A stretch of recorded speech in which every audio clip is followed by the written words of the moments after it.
আসসালামু আলাইকুম, কেমন আছেন সবাই? আশা করি সবাই অনেক ভালো আছেন। দর্শক, নতুন আরেকটা ভিডিওতে স্বাগতম সবাইকে। আজকে যেমনটা থাম্বনেইলে আপনারা দেখলেন যে নাতি-নাতনিরা যারা আছেন তারা আসলে মৃত মুক্তিযোদ্ধার মৃত বীর মুক্তিযোদ্ধার ভাতার অংশীদারিত্ব হবে কিনা বা ভাতা পাবে কিনা।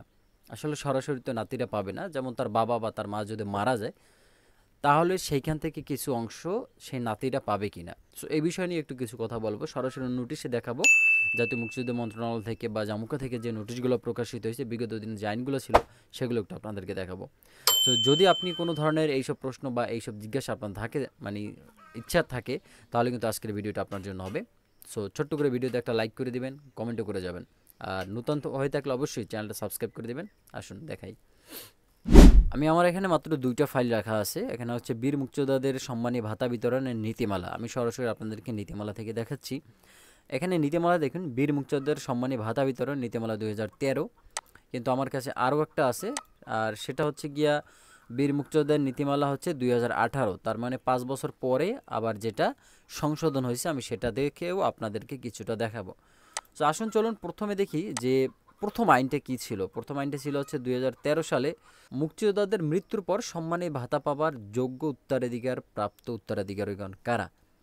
১ নম্বর হচ্ছে ভাতাভোগী মুক্তিযোদ্ধা মৃত্যুবরণ করলে তার স্ত্রী বা তার স্বামী।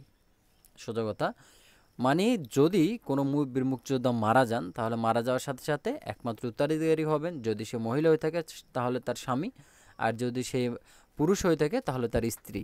এবং সে তার স্ত্রী যদি কারোর সাথে থাকে বা কোনো ছেলের সাথে যদি বা অনেক ছেলে থাকে, সে যদি টাকা নিয়ে যা করে সে করবে, বাট এটার মেইন উত্তরাধিকারী হচ্ছে তার স্ত্রী। এরপরে দেখুন, স্ত্রী বা স্বামীর অবর্তমানে পিতামাতা।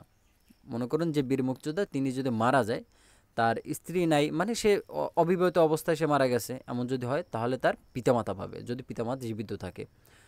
এরপর হচ্ছে স্ত্রী পিতামাতার অবর্তমানে পুত্র ও কন্যাগণ।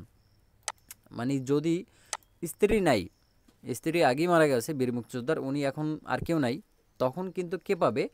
তার অবর্তমানে তার পুত্র ও কন্যাগণরা পাবেন।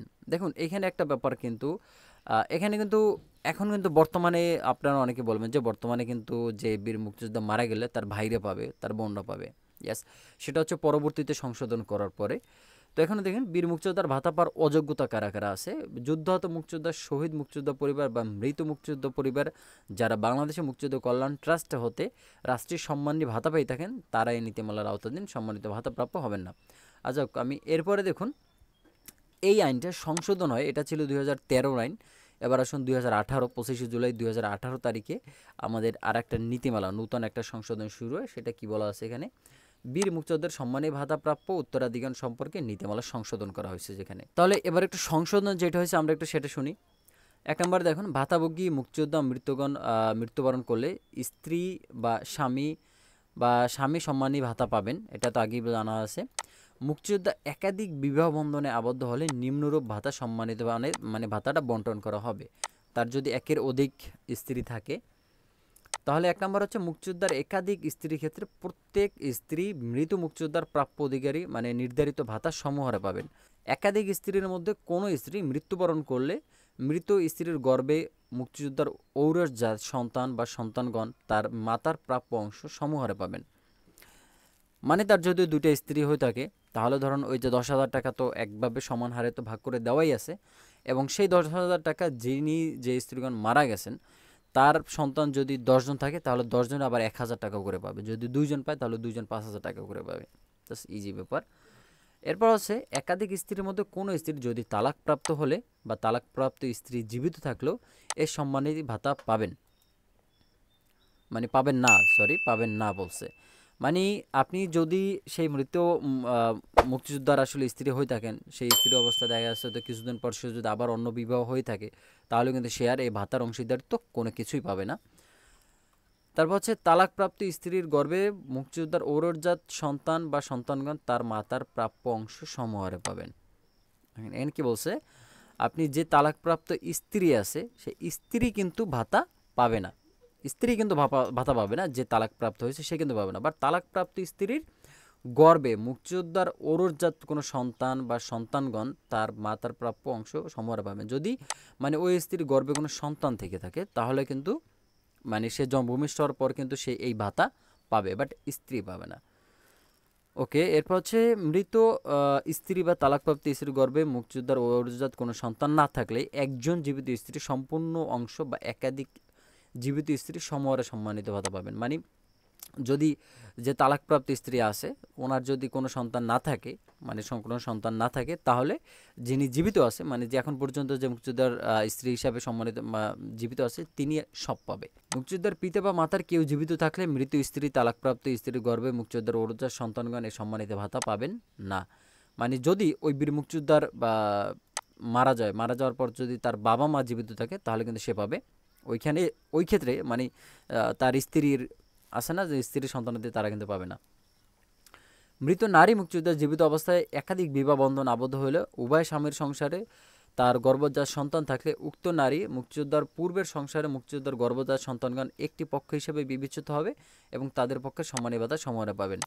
যে স্বামীর সংসারে মৃত নারী মুক্তিযোদ্ধার সন্তান রয়েছে উক্ত সন্তানের পিতা একটি পক্ষ এবং সর্বশেষ জীবিত স্বামী পৃথক পৃথক হিসাবে বিবেচিত হবে এবং উভয় পক্ষ মৃত নারী মুক্তিযোদ্ধার প্রাপ্য সম্মানীয় ভাতা পাবেন। মানে এক কথায় ওই যে যেমনটা স্ত্রীর ক্ষেত্রে তেমনটা আবার এই পুরুষের ক্ষেত্রেও। বর্তমানে কিন্তু যে মুক্তিযোদ্ধার যদি সে অবিবাহিত থাকে, মানে অবিবাহিত অবস্থায় যদি কোনো মুক্তিযোদ্ধা মারা যায় তাহলে তার ভাই এবং বোনরা এই ভাতা পায়।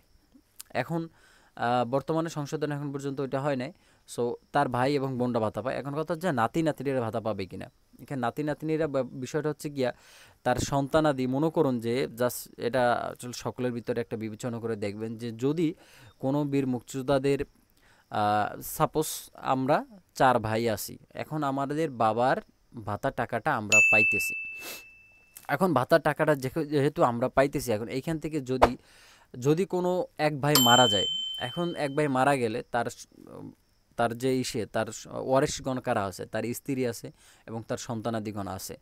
এখন যদি মনে করেন যে তারা একেবারে চলতে ফিরতে একদম না পারে, মানে তাদের অবস্থা খুবই খারাপ, আসলে তার পরিবারকে দেখার মতো কেউ নাই, তখন কিন্তু সেই ক্ষেত্রে তাদের দায়িত্ব হয়ে যায় সকলেরই যে সেই যে তার মানে ওই যে মৃত যে ভাইটা আছে উনি যে ভাতাটা পাইতো সে ভাতাটা কিন্তু সমান হারে তার ফ্যামিলিকে দিয়ে দেওয়া, যাতে করে সে অন্য জায়গাতে হাত পাততে না হয় বা অন্য কিছু না করে।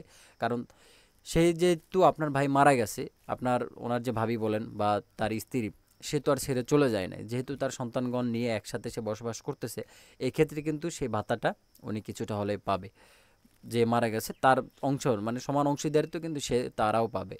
আর মুক্তিযোদ্ধার বেসিক্যালি আইনগতভাবে এভাবে বলা নাই যে মৃত্যু মুক্তিযোদ্ধার যে ভাতা মানে তার সন্তানাদি থেকে তার নাতিরা এই ভাতার টাকাটা নিতে পারবে, এরকম কিন্তু কোনো আইনে বলা নাই।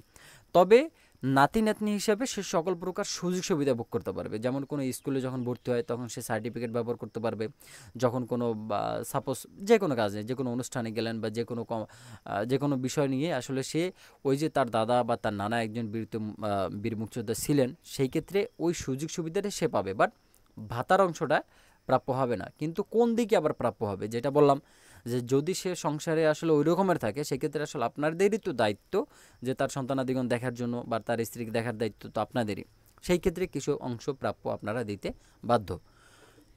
এবং সে যদি দৌড়ি করে আপনারা যদি নাও দেন, সে যদি চাইলে আসলে উপর মহলে গিয়ে কোনো অভিযোগ করে বা কোনো কিছু করে, সেক্ষেত্রে কিন্তু সেও ভাতা প্রাপ্য হতে পারে।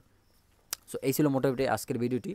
আশা করছি কতখানি বুঝাতে পারলাম আমি বলতে পারি না। তারপর আপনারা যদি কেউ না বুঝে থাকেন, আমার কাছে এই আইন নোটিশ আছে, আপনারা সকলে এই নোটিশটা কালেক্ট করবেন। কালেক্ট করে দেন হচ্ছে আপনারা আপনাদের মতো করে বুঝে নেবেন, সেটা সবথেকে বেশি বেটার হয়। সো ভালো থাকুন, সুস্থ থাকুন, আর যদি একটু হলেও বুঝাতে পারি তাহলে অবশ্যই প্লিজ চ্যানেলটা সাবস্ক্রাইব করে দিয়ে পাশে থাকবেন। ধন্যবাদ সবাইকে, আল্লাহ হাফেজ।